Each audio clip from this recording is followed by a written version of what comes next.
বাংলা নাটকের যমজ খ্যাত জনপ্রিয় অভিনেতা মোশাররফ করিম হুব্বা সহ বেশ কয়েকটি যৌথ প্রযোজনার সিনেমায় অভিনয়ের মাধ্যমে দ্যুতি ছড়িয়েছেন দুই বাংলায়।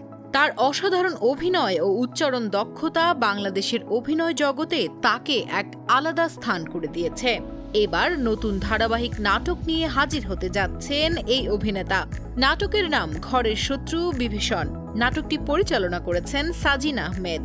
এতে অভিনয় করেছেন মোশাররফ করিম, এনিলা তানজুম, সাজু খাদেম, উর্মিলা শ্রাবন্তী কর, আল মনসুর, সুজাত শিমুল, মিলন ভট্টাচার্য সহ আরও অনেকেই।